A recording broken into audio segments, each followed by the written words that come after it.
Hi and welcome back to my channel again. It's Naza's Diary.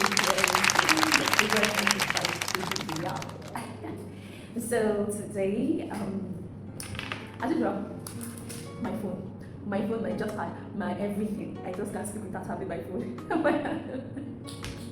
I'm so sorry. I can't. I like jotting things down. I'm just so used to jotting things. I want to talk about unhealthy office competition. So don't get me wrong, competition is okay if you want to compete. Some people need competition in their life just to ensure they meet up. Some people, they don't have any challenge, like someone challenging them, they don't strive to be a better person. I don't know whether I'm making sense. So I'm talking about unhealthy office competition. Okay, first, what is competition? Competition is an act of striving to win, be better, or gain advantage over others. So it's not a bad thing to strive to win or get an advantage over others. It's not a bad thing, but when there's a level it gets to become unhealthy, both for you as an individual and even for the organization you're working for.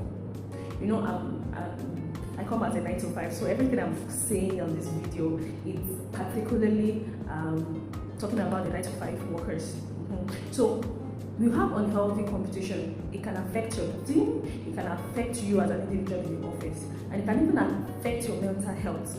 So without further ado, let me dive right into the unhealthy competition. Now, unhealthy competition can be pressure, you understand? Competing with pressure, competing in pressure. I don't know which is right.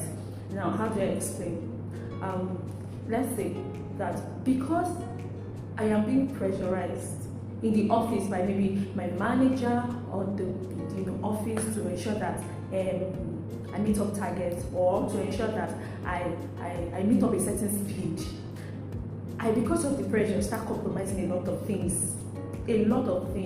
How do I mean? Let me use the sales team for example. So now you're working in a sales team. The sales team is a body in a company or in a sector.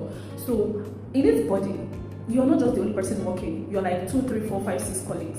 You're doing the same job. Let's say someone else is hitting her target or his target better than you. You now begin to, because of pressure, you begin to compromise how you go to steal that person's customers, or go to meet that person's customers to say ill and bad things about the person, to see if the person can change his or her, representative in the organization. That is a bad and unhealthy competition. When you start finding yourself with that pressure to want to compromise to the level that you're ready to sabotage your colleague, you're ready to sabotage the company just to ensure that you're on top. Can I give an example? I worked in a particular company as a sales rep at a certain time. So I was an upcoming, marketer at that time. I just finished school and I just started that job.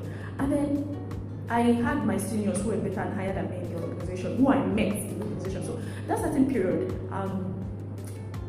I would always have my own clients.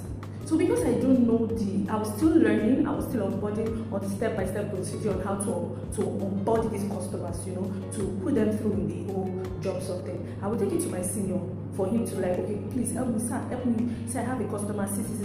You say, oh my God, don't worry, this is beautiful, good of you. Do you know what he would do? He would take my customer, change the document description, call my customer behind my back, go to my customer's location, pick all the details, and go and profile my customer in his name.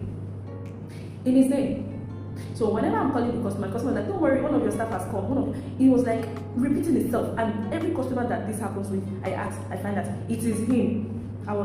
That period, I was very emotional. In fact, at the office, I wasn't happy. And this man used to be my favorite man, but I had to fight against him because of the pressure he was having to meet up targets, decided to sabotage me, to steal from me, just to make it. So if you are in that pressure of sabotaging your colleague or stealing from your colleague, it's very unhealthy. Please desist from that. Don't ever let yourself get to that point. The pressure makes you feel stressed and strained, and you can do anything at that point to just ensure that you're on the job. And we also have unhealthy competition. Another unhealthy competition is sabotaging. Okay, how do you mean? Now it's time for promotion. You obviously know that, this person has been, you obviously know that this person they will promote. Then you go to meet the manager. Then you go to meet the team lead. You're telling the team lead, oh, this person is not a good person, this person is not doing her job well, not doing the job well. Like you seek for every avenue to ensure that that colleague of yours is not being given that position. That's unhealthy competition. I don't give example or talk about things that I've not been through. That's what I want everyone to understand on this channel. Anything I speak on, anything I have a story to back it up, it's something that I have gone through. I have gone through. Like, I would like to say, I started working since I was 17. Yes, I started working since I was 17. Usually in my house, once you finish secondary school, you need to work for a year. My father was always, it's a period for you to grow, mature, you need you to understand the world in general. So I worked when I was 17. I didn't stop working. Even while I was in school, I did a part-time school. So I didn't stop working. So I think, I'm not bragging, I'm not trying to force it on you or say, I'm a professor in this, I'm not a professor. But I think I can give little advice on how work etiquette, you understand, those kind of things. So I was in a place where I was employed like a month or 2 months before the team lead went on maternity leave. So I and this team lead in order to, we didn't get to know ourselves before she went on maternity leave and the rest. And then I had this colleague that, her life is all about competition. Just want to compete, doesn't care. You need to kill and destroy to compete. So she and me, I am someone that right from that early age I started working, I always tell myself something that I don't like it when I work and somebody is paying me and is saying, I don't know what I'm paying you for.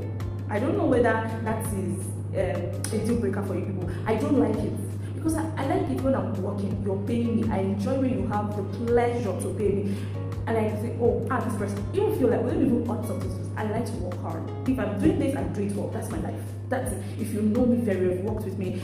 If I want to work, I work. If I don't want, I don't want. I don't stay in an organization where I don't want to work. I just find myself in that place. So I came in with the whole new staff energy. I was giving it, working. I never knew that this lady was not just having it with me. And she was very close to the team lead. So anytime it is time to pay us. I don't know, she just began to tell the team lead a lot of things. Because she's close to the team lead, because even when the team lead went on mat leave, she helps her to release some of her job, those that work for her. And of course, she's the team lead's favorite. But this girl just has this issue. I don't know from where. Even till tomorrow, I don't know why. She will always call the woman, oh, that girl. These people that when someone call them, Alpha, what about that new stuff? That one, she's this, she's that, she's that one. You just find something to say. You find something ill to say about everybody in the office. You get? If you're that kind of person, you find out, please desist from it. You're sabotaging your colleague. You're sabotaging that person when it's time for promotion. Obviously, the boss will not take that person. Because you that are supposed to be in the position to talk good about other people, you are even the one sabotaging others. You're doing that just because you want to remain on the spot forever. You want to be the boss favorite forever. You don't want anybody or anything. See, sometimes it's okay for you to be the boss favorite at some certain point, and later on shifts. Doesn't mean you're not his enemy or his worst. No, it's a thing of faith. It's your turn. And when you've gained your ground in the organization, it's okay for your boss to try to pick another person, mentor, coach, and place that person in the kind of balance he has placed you. Don't because of jealousy, don't because of, I don't know. But don't sabotage your colleagues for promotion. Don't sabotage your colleagues for confirmation, if any of you knows that. Don't sabotage your colleagues just to meet targets.